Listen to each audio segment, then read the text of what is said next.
Congress party ఇటీవల తీసుకుంటున్న నిర్ణయాలు రాజకీయ పరిశీలకులకు ఆశ్చర్యాన్ని కలిగిస్తున్నాయి. కేరళ, కర్ణాటక, అంతకుముందు తమిళనాడు కాంగ్రెస్ హైకమాండ్ చాలా వేగంగా నిర్ణయాలు తీసుకోవడమే కాకుండా చాలా నిర్ణయాత్మకంగా కూడా నిర్ణయాలు తీసుకుంది. Not just speed which decisions were made, but the decisive character of decisions which are uncharacteristic of Congress. సహజంగా కాంగ్రెస్ పార్టీ నిర్ణయం తీసుకోవటానికి తాత్సారం చేస్తూ ఉంటుంది. ఆ కాస్త పుణ్యకాలం అయిపోయాక మెల్లగా నిర్ణయాలు తీసుకుంటుంది. దానివల్ల కలిగే ప్రయోజనం కన్నా నష్టమే మిగులుతూ ఉంటుంది. తీసుకునే నిర్ణయాలు కూడా పాము చావకుండా, కర్ర విరగకుండా నిర్ణయాలు తీసుకుంటూ ఉంటుంది. సో బీజేపీతో పోల్చినప్పుడు కాంగ్రెస్ బలహీనతగా చెప్తూ ఉంటారు. ముఖ్యంగా కాంగ్రెస్ పార్టీ దేశవ్యాప్తంగా తన ప్రతిష్టను కోల్పోయిన తర్వాత, అంటే వరుస ఓటముల తర్వాత బీజేపీ ఫినామినా, మోడీ ఫినామినా వచ్చాక అసలు కాంగ్రెస్ హైకమాండ్ సామర్థ్యం ఏంటి, పార్టీని నడిపించగలుగుతుందా, పార్టీ లీడర్షిప్ క్రియేటివ్గా ఆలోచించగలుగుతుందా అనేటువంటి ప్రశ్నలు ఉత్పన్నమయ్యాయి. కానీ ఇటీవల పరిణామాలు చూస్తుంటే కాంగ్రెస్లో కొత్త కల్చర్ స్టార్ట్ అయినట్టు కనబడుతోంది. కొంతమంది రాజకీయ పండితులు దీన్ని కాంగ్రెస్ 2.0 అంటున్నారు. ఏ 0.0నో తెలియదు, కానీ డిసిషన్స్లో సర్ప్రైజ్ ఎలిమెంట్ అయితే కనబడుతుంది. మొదటిది ఏంటంటే ఒక లోకల్ పరిస్థితులకు చాలా వేగంగా అడాప్ట్ కావడం. తమిళనాడు ఎందుకు ఒక ఎగ్జాంపుల్. తమిళనాడులో వాస్తవంగా ఎన్నికలకు ముందే డిఎంకేతో విడగొట్టుకొని టీవీకేతో కలవాలని పార్టీ రాష్ట్ర విభాగంలో 2/3 మేరకు డిమాండ్ చేశారు. మణికంఠ్ ఠాకూర్ లాంటి వాళ్ళు బహిరంగంగానే అడిగారు. కానీ హైకమాండ్ నిర్ణయం తీసుకోలేకపోయింది. ఎందుకంటే డిఎంకే చాలా విలువైన మిత్రపక్షం. ఇండియా బ్లాక్లో కాంగ్రెస్ పార్టీకి చాలా కాలం నుంచి లాయల్గా, అన్క్వశ్చనబుల్గా ఉన్న మిత్రపక్షం.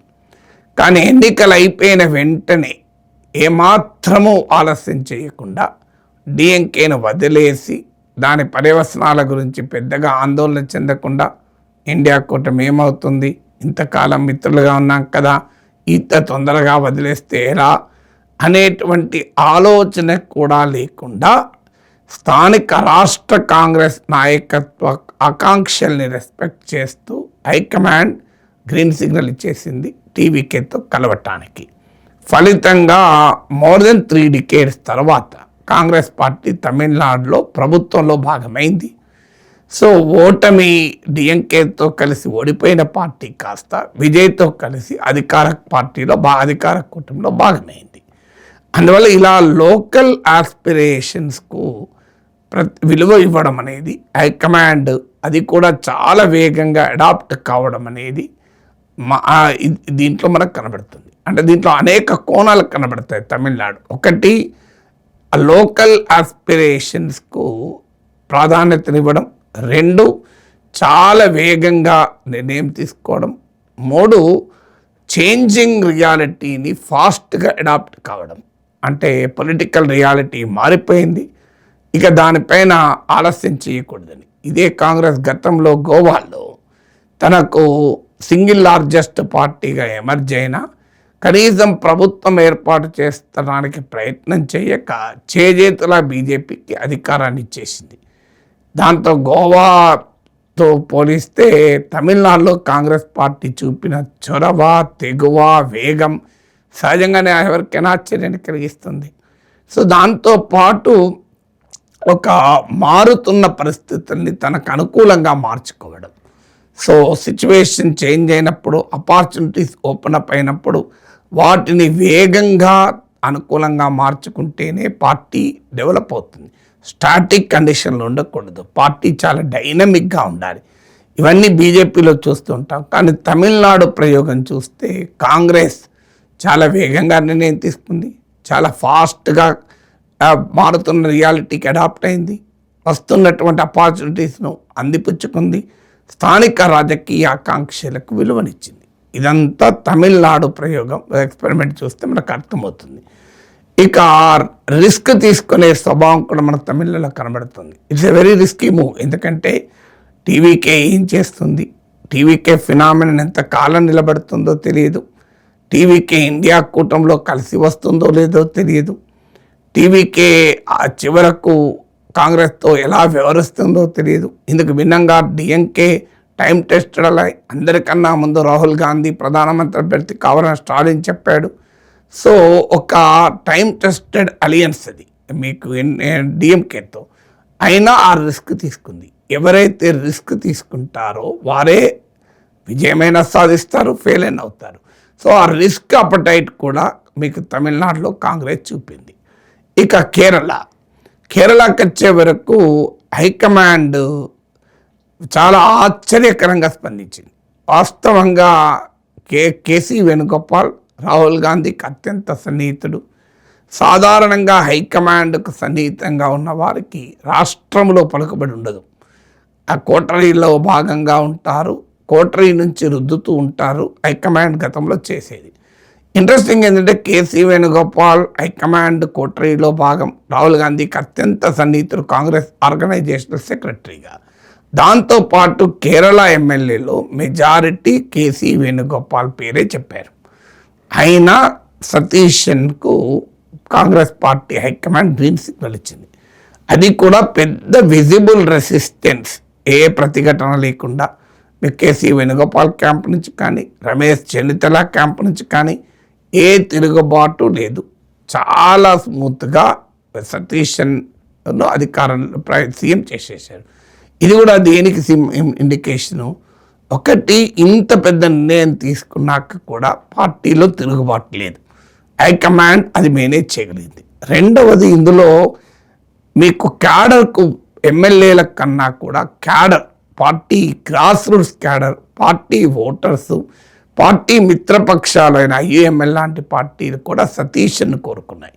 అంటే క్షేత్రస్థాయిలో కాంగ్రెస్ కార్యకర్తలు, కాంగ్రెస్ ఓటర్లు సతీష్ను కోరుకుంటే ఎమ్మెల్యేలు మాత్రం కేసీ వేణుగోపాల్ కోరుకున్నారు. బహుశా కేసీ వేణుగోపాల్ రాహుల్ గాంధీతో ఉన్న సాన్నిహిత్యం రీత్యా అభ్యర్థుల ఎంపికలో కీలక భూమిక పోషించుంటాడు. తన లాయల్ వారికి ఎక్కువ మంది టికెట్లు ఇచ్చుంటాడు. కానీ పార్టీ క్యాడరు, పార్టీ ఓటర్స్లో మాత్రం ఇది మ్యాండేట్ ఫర్ సతీష్ లాగా కనిపించింది. కేరళ నుంచి వచ్చిన అన్ని మీడియా రిపోర్ట్లు ఇవే చెప్పాయి. సో ఆఖరికి కాంగ్రెస్ పార్టీ హైకమాండ్ ప్రియారిటీని, ఎమ్మెల్యేల ప్రియారిటీని కూడా పక్కకు పెట్టి పార్టీ గ్రాస్ రూట్స్ క్యాడర్ నుంచి వచ్చిన డిమాండ్ను యాక్సెప్ట్ చేసింది. ఎంతకాలం మీద కాంగ్రెస్ ఇలా గ్రౌండ్కి ఇయర్స్ పెట్టుకొని గ్రౌండ్ మీద వస్తున్న సిగ్నల్స్ను పట్టుకోవడం మనం ఎప్పుడన్నా చూసామా? ఇక మూడవది కర్ణాటక అయితే చాలా కాలంగా పెండింగ్గా ఉంది. ఏం చేస్తే ఏమవుతుందో తెలియదు. సిద్ధరామయ్య ఇది popular leader, OBC leader. Siddaramaiah ఎట్టి పరిస్థితుల్లో ముఖ్యమంత్రి పదవి వదలటానికి సిద్ధంగా లేడు. మెజారిటీ ఎమ్మెల్యేలు సిద్ధరామయ్య వైపే ఉన్నారు. కానీ డీకే శివకుమార్ నుంచి డిమాండ్ పెరుగుతూ వచ్చింది. దీన్ని గనక సరిగా హ్యాండిల్ చేయకపోతే మరో మధ్యప్రదేశ్గా పేలిపోయేది. ఆ మధ్యప్రదేశ్లో జరిగింది ఇదే. కమల్నాథ్, జ్యోతిరాదిత్య సింధియాల మధ్య హైకమాండ్ సరిగా డీల్ చేయకపోవడం వల్ల కమల్నాథ్ కొంతకాలం ముఖ్యమంత్రిగా ఉండి పదవిని కోల్పోయాడు, పార్టీ ఓడిపోయింది. జ్యోతిరాదిత్య సింధియాను పార్టీ కోల్పోయింది. ఆఖరికి అధికారము పోయింది.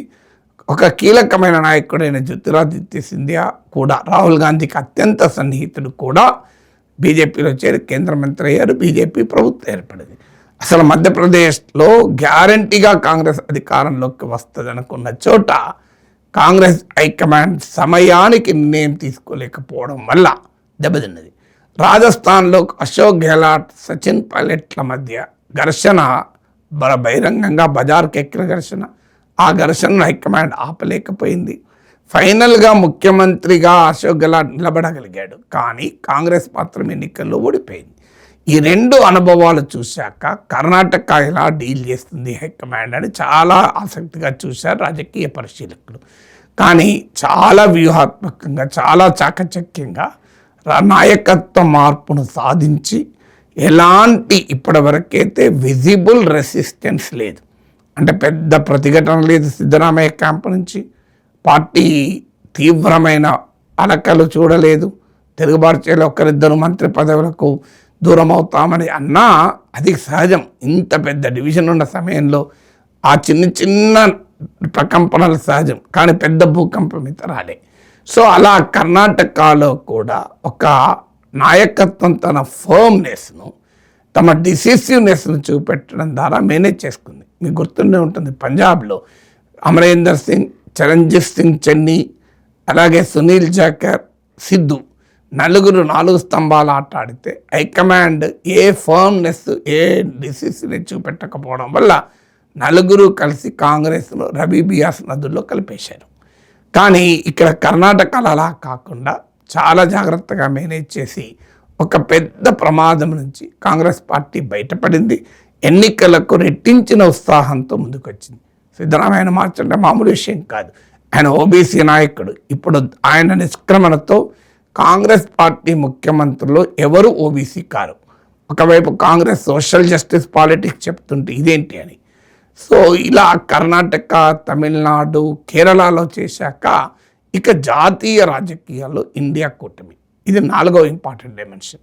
డిఎంకే నిష్క్రమణ తర్వాత ఆప్ దూరమయ్యాక, తృణమూల్ కాంగ్రెస్ ఓడిపోయాక ఇక ఇండియా కూటమి ఎక్కడా అన్న ప్రశ్నలు ఉత్పన్నమయ్యాయి. ఇక that is the death of India కూటమి అనుకున్నారు. కానీ ఇంత తొందరగా 23 పార్టీలతో ఇండియా కూటమి సమావేశం అవుతుందని ఎవరు ఊహించలేదు.